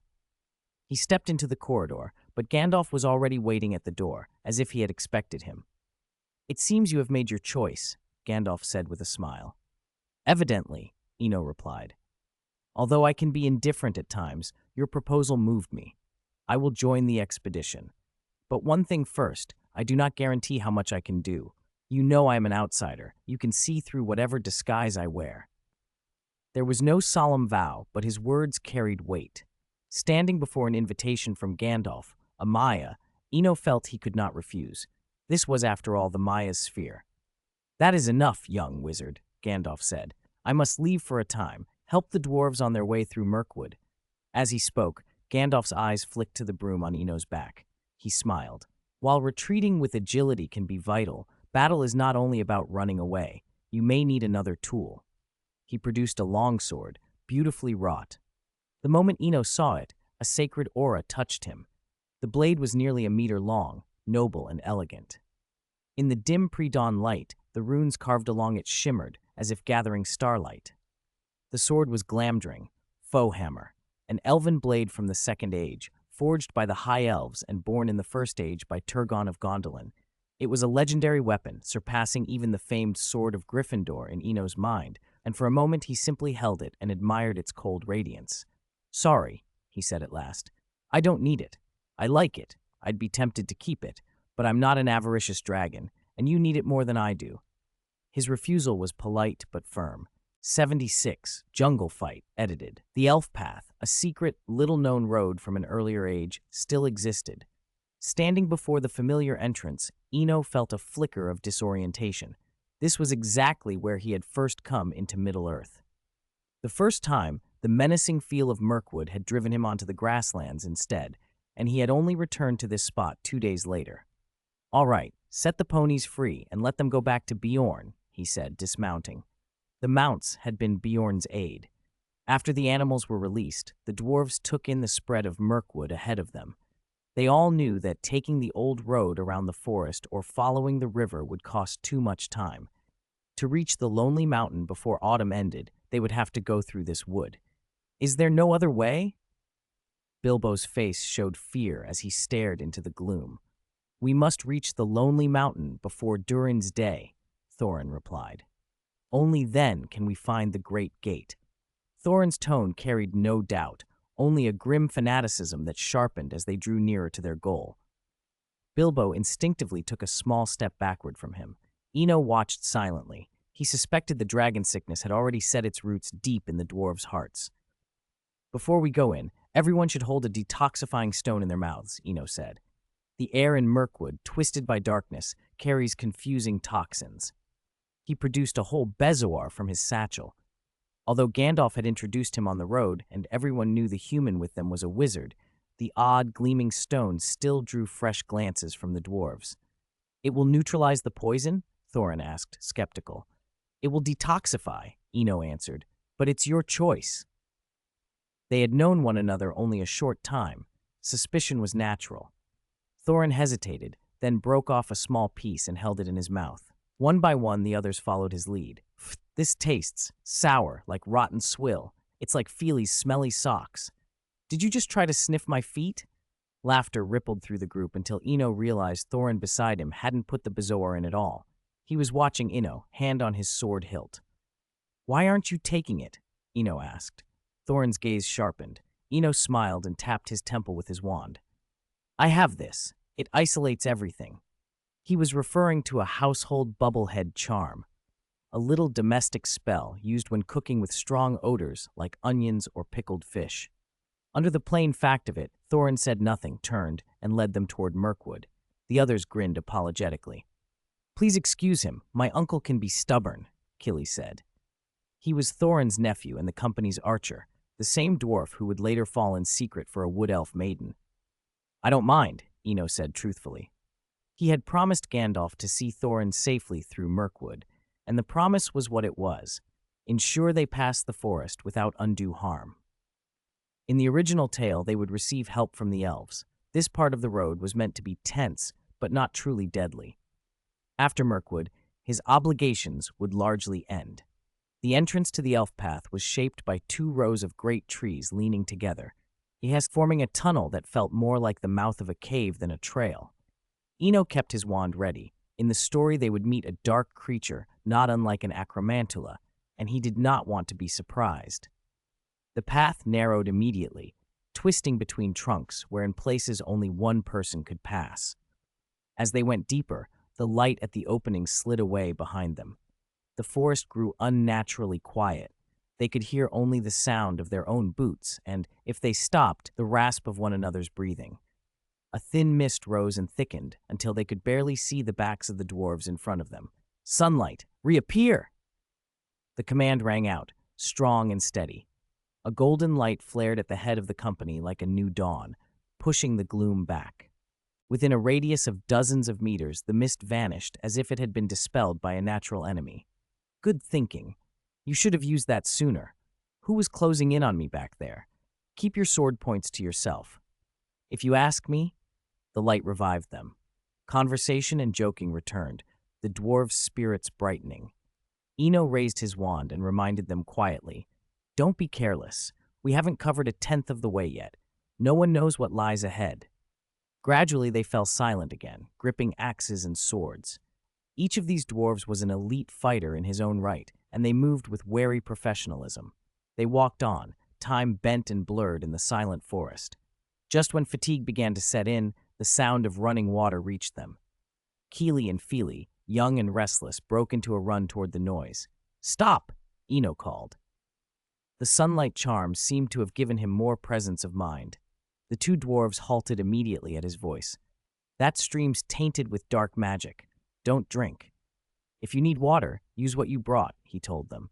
"If anyone runs out, come to me. I've got enough. But don't touch anything here." "He's right," Thorin said, stepping forward. "We must reach the Lonely Mountain. Everything else is secondary." Thorin's words carried weight.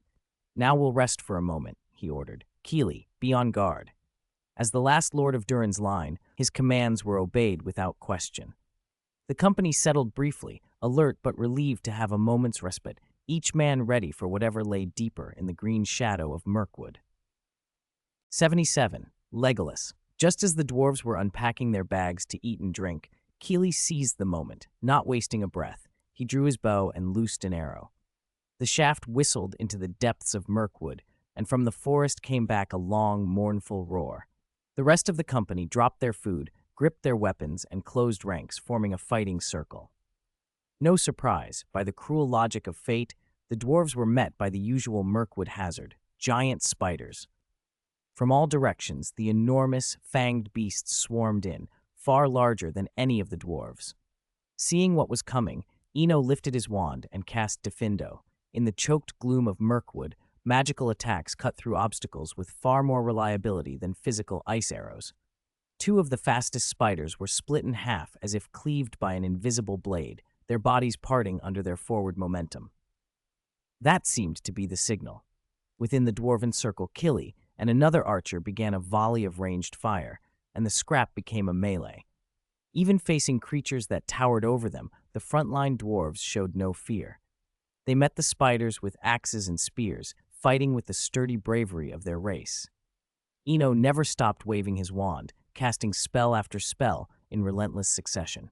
Most of his magic at that range was defensive, obstacle charms and knockback spells, because with the dwarves so close, a stray offensive curse would be as likely to hit an ally as an enemy. A giant spider dropped down from above toward Bombo, the stoutest of the dwarves, who wielded two axes. Just as the spider's fangs closed, a red flash cut the air. The beast seemed caught in invisible bonds and fell rigid to the ground with a dull thud. Bombo wasted no time. He brought his axes down and finished it, then turned to hack at another attacker. There was no room for distraction on that line. Any lapse could mean a dwarf downed. Seizing a gap in the melee, Eno grabbed Bilbo. The little hobbit had been darting about with his short sword since the fight began, more of a blur than a combatant. "Don't cause trouble here," Eno hissed, shoving a small bottle of Dittany essence into Bilbo's hands. "Go and sprinkle this on their wounds, and watch yourself." Bilbo took to the task like a true master thief. Hobbit agility let him slip between legs and blades to apply the healing draught where it was needed most. With the potion's aid, the dwarves began to hold their ground, but the spiders kept coming, their numbers relentless. Eno felt a foolish impulse to set the whole wood alight and end the threat at once, then realized how monstrous that thought was. Giant spiders were one thing. Burning Mirkwood would doom them all. No one in living memory had dared to burn the elves' realm. Steel and silk suddenly sang together. Arrows cut through the heavy air with sharp, rhythmic whistles, thinning the horde. A host of wood elves dropped down, stepping from trunk to trunk and using threads of spider silk to swing into the clearing. They moved with an almost balletic grace, trading longsword for short blade, bow for dagger as the need demanded. From afar, the elves looked like dancers at a deadly ball, a waltz of blade and bow, each movement precise and fatal. Eno marveled. These elves, though most were not spellcasters, wielded their swords with a fluid economy that could overwhelm many a wizard. Agile footwork and rapid strikes left almost no opening to weave a spell unless one had preemptively thrown up a shield charm. If he had such skill himself, Eno thought with a wry half-smile, he might be the next Gryffindor. When the elves had thinned the spiders enough, they sprang up onto the trunks and switched to short bows, training them on the dwarves gathered in the center. Clear, cool, and commanded, a voice cut through the clearing. "Wizard, put down your staff." Legolas stood among them, as composed as ever. The elves paid the dwarves no heed. Their focus was on the strangers who had trespassed into their realm. Eno extinguished his sunlight charm without argument and slid his wand into his sleeve. Disarming was another matter. He had already resolved that if the elves got too aggressive, he would take to his broom and flee, leaving the dwarves to handle the consequences. Legolas glanced over, then addressed them with the calm authority of one used to command. "I know you mean no harm, but you must come with us. As trespassers in Mirkwood, I have the right to judge you." Eno nodded, keeping his voice steady. "All right, you're right, but please, treat the dwarves fairly. They did not come here on purpose." Legolas's face gave nothing away, but he called for the other elves to disarm the party and gather them up. Eno did not resist. In the tale, as he knew it, the dwarves were always fated to pass through this. Whatever grudges the wood elves held, they were also saviors in that moment. Had they not arrived, the spiders might well have wiped the company out. Reluctantly, the group accepted escort into the deeper wood, the elven blades sheathed for now, their eyes still watchful. The journey through Mirkwood, with its old losses and darker histories, stretched ahead. Although the wood elves disarming the dwarves enraged the latter, circumstance was against them. Under Thorin's attempt at appeasement, they could only smother their fury. There was one advantage, though. With the wood elves guiding them, the company no longer ran into the dark things that prowled the forest. Since Third Age 1050, when Sauron's shadow fell upon Amon Lank, foul creatures multiplied through the greenwood, and that once bright wood slowly became the sinister Mirkwood. From then on, King Thranduil led his people to the north bank of the Forest River, abandoning the broad swath of forest that lay toward the misty mountains. The choice was criticized across Middle-earth, but it undeniably cut the wood elves' losses. Perhaps it was a case of losing lands to preserve lives. Otherwise, the wood elves could not have mustered the great host they later fielded at the Battle of Five Armies. Yet it was bitter to think that one ill war had undone centuries of accumulation, their strength carved away. Eno had no wish to see such a calamity repeated. He had decided, for reasons that had more to do with taste than with treaty or principle, to take the thing at the heart of this quarrel, the dazzling white gemstone necklace Thranduil prized. He would steal it if he could. It was not politics so much as desire. People are drawn to beauty. Compared with the lithe, noble wood elves, the rough-haired dwarves mattered little to him, and the wood elves' natural gift for art and music only made them more irresistible. Much of the music and poetry of Middle-earth had its roots with the wood elves. They loved to create, to sing, and their voices, clear and haunting, gave them a charm all their own. For a bard, such a world was a temptation. Thinking thus as they rode, Eno followed Legolas across a pleasing stone bridge into the woodland realm's new capital. Capital was a generous name.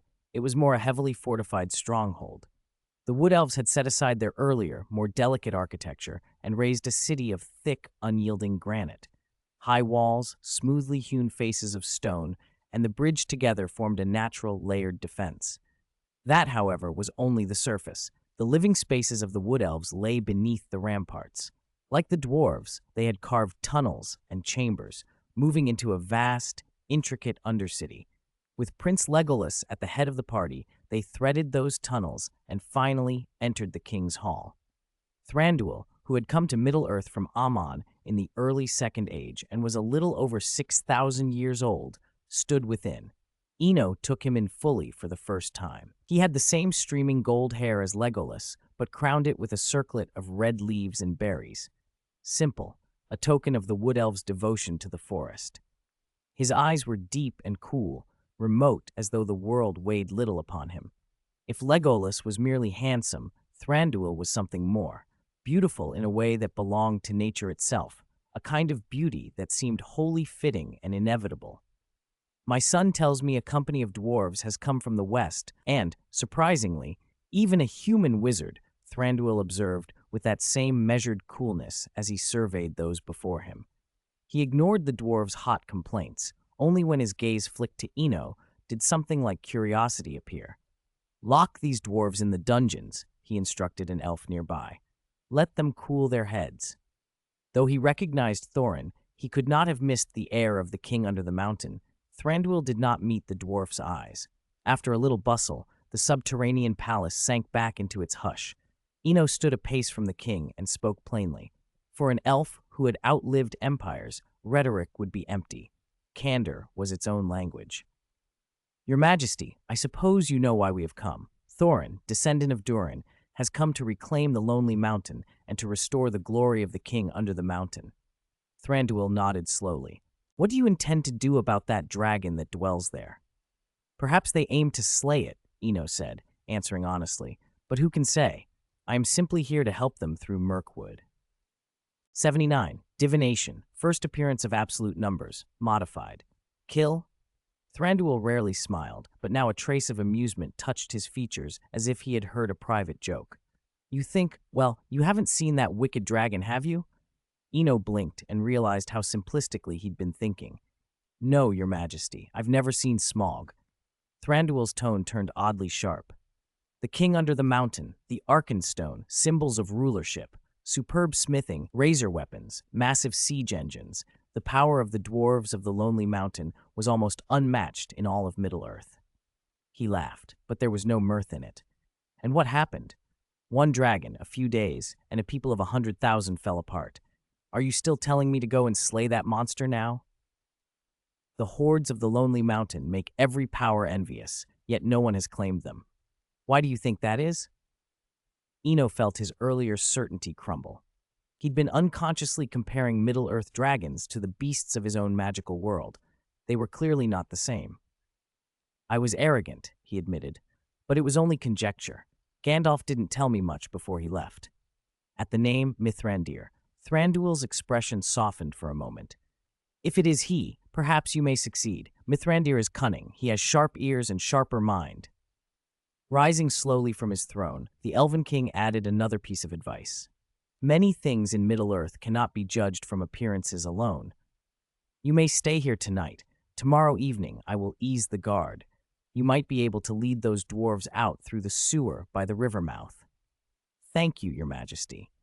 Eno bowed, humility replacing his earlier pride. The triumph he had felt killing the giant spiders of Mirkwood felt faint and foolish compared to this place. Middle-earth had proven more complicated than he'd imagined.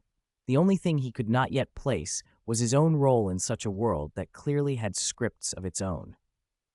He was shown to a guest room by a silent wood elf. Though underground, the chamber smelled faintly of living forest. Flowers, fresh leaf, and sap mingled in the air. A bed woven from slender vines lay in the center, piled with soft green leaves and petals. In one corner, a small fountain trickled from a crystal basin, and the sound was like rain in a hollow tree. Eno let himself fall upon the vine bed, and after a moment reached into his inner lining. He drew out the divining dice he had carried so long and silently concentrated on the question he wanted answered. The dice left his hand in a neat arc and clattered across the floor. 1. The number had never appeared before. Even accustomed to cold from his ice magic, a chill slid through him that felt deeper than the air. The fountain's little patter kept time in the empty room, while Eno sat motionless, as if pulled into some immersion. time blurred. After a long while, he picked the dice up and cast them again, hands trembling. Dozens of seconds later, he set them aside with a shaky exhale. Phew, sleep, best not to meddle, he murmured, relieved as if he'd escaped a calamity, and lay back on the bed, utterly drained. Below, the dwarves in the dungeon argued in rising, heated voices. Some urged that they should trade a portion of the Lonely Mountain's treasure for the elves' help. The suggestion split them at once. Men and women bellowed, lines formed, and anger hardened into two camps, those for bargaining and those who would never surrender an inch. Thorin, their leader, stared at the stone wall without expression. No one could read what he was thinking. Balin, the elder beside him, finally stepped between the quarreling clansmen. "We have time. A week remains until the agreed hour. Why squabble now? We should flee, not haggle over treasure." Though Balin's voice carried weight, the prisoners were raw with fear. A voice from the crowd snapped back. "We intend to escape with our wealth. That human wizard is not here, and that hobbit is gone. Hesitate, and they'll be away before us." The shouting rose anew, echoing through the stone. Eno slept through most of the day and rose only after a few hours of rest. Thranduil's promise to loosen the guard the next evening puzzled him, but he felt too small to ask for reasons. The odd, absolute one still sat like a stone in his mind. Middle-earth had rules of its own, and for now it seemed prudent to follow them. He used the daylight to explore the woodland realm. Dressing in his true clothes, a tailored, elegant robe, and leaving the polyjuice untouched, he took his accordion and stepped back into the living halls of the underground palace. He walked with a casual ease, nodding and smiling at the elves he met. The accordion floated behind him, strings and bellows moving of their own accord, and it trailed a soft, pleasant music. The tunnel opened out into a broad, outdoor clearing under the trees. Elves had gathered there, in a loose ring. They sang in bright, lilting voices that praised starlight and the greenwood more than the deeds of mortal heroes, unlike voices from Rivendell or Lothlorien. Eno stood at the edge and listened. "Why don't you come closer?" a voice asked. He turned to see a young elf, about his height, watching him with eager eyes. She might have been ancient by human standards, but she had the unlined face and quick grin of youth. "I've been following you. Your accordion's music is lovely." "Better to admire from here," Eno replied with a small smile. "If I close my hand, I have nothing. If I open it, I have everything." The girl laughed freely. "You are amusing. I'm Doris. Welcome to the Woodland Realm. You're our guest." "You can call me Eno. I'm a bard, truly, though I can do a bit of magic as well." Doris's expression grew serious in a flash. "Then Eno, begin. If it's good, I'll pay you. I have many curious trinkets to share." He didn't hesitate. With a graceful flick of his wrist, he set his wand aside and let the accordion rise. A new melody unfurled, soft, bright, and full of the forest's hush. The elves quieted to listen as the tune wove through the clearing, and for a moment Eno felt like a small part of this old, breathing world. The afterglow of the setting sun spilled over the trees, bathing the forest in a soft wash of gold. In a small clearing, Eno sat on the grass with an accordion hovering behind him.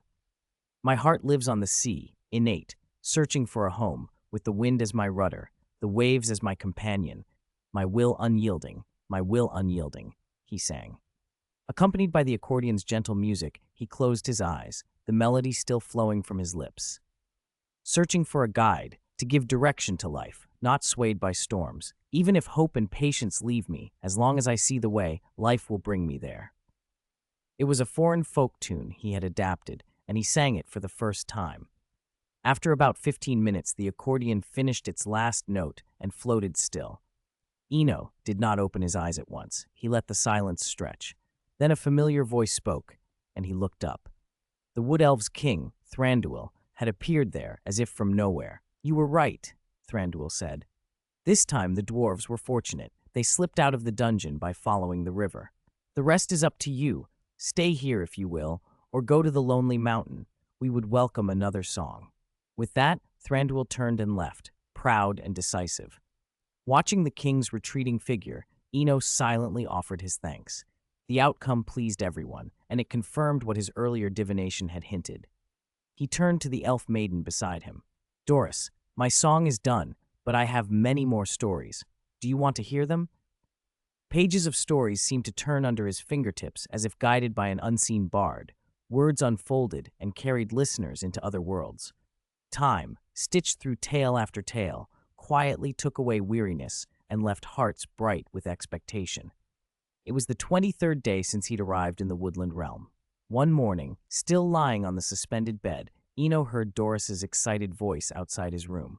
"Eno, wake up! My brother sent word. Those dwarves with you really killed the dragon Smog. I heard the men of Lake Town helped too." "I'm up. Hold on a moment," he called. He waved his wand, drew a robe from the hanging rack, and dressed. When he opened the door, Doris stood there with a pleading, proud look on her face. It was obvious she wanted praise. "Incredible, Doris. You even get news from so far away," he said, laughing. "Of course. My brother's been captain of the Sentinels since he came of age, 150 years. She answered, puffing up with pride. Curious, Eno took the chance to ask the question he'd been holding back. "That long? How old are you then?" Doris brightened as if she had been waiting. "I'm 49. I'll be an adult in one more year." Then the glow fell from her face. "Calculated in human years, I still have 20 years to go," she sighed. Eno did the math in his head. 1 elven year equaled 20 human years. Doris was approaching a millennium in human reckoning. Time meant something different to elves. His thoughts turned to the dwarves and the coming events. Smog's fall signaled that the last great clash, the battle of 5 armies, was at hand. "Doris, I may have to leave," he said softly. Her face froze. A film of tears blurred her eyes. "Will you come back? There are so many things I haven't shared with you." Farewells always carried a small, unavoidable sorrow. Eno hesitated, then chose honesty. Gandalf had spoken welcoming words before, but Middle-earth fate wasn't something even a Maya could unilaterally decide, much less a single wizard. He had no guarantee he would return. "Sorry," he said. "I don't know. It's very possible I won't come back." For a moment there was a fragile stillness. Then, with a wounded flare of pride, Doris stood abruptly. "Go! Go!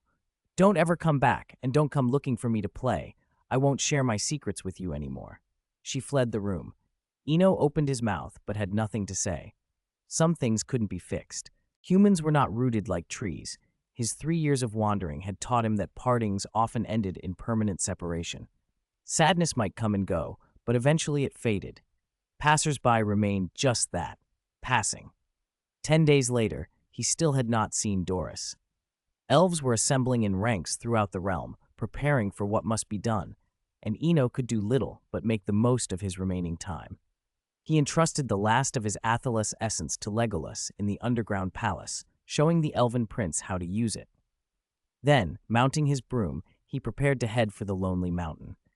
He no longer feared that Thranduil would rashly attack the dwarves. Time and conversation had put that worry to rest. What remained for him was simple. Hide on the city walls long enough to slay a few orcs and to witness the famous 5 armies. "Please wait," a voice called as he pushed off the ground. An adult elven warrior stepped forward. "This is from my sister," he said, a little embarrassed. "I don't approve of how she does things, but as a brother, I'll fulfill her wishes." He handed Eno a bracelet woven from red maple leaves. "Tell her thank you for me. And take this, half a bottle of potion. If you're injured, sprinkle some on the wound." Eno accepted the bracelet and fastened it around his wrist. He thanked the warrior with a nod, pushed off the earth, and was gone, an arrow in the sky, heading east toward the lonely mountain and whatever fate awaited at the end of the road.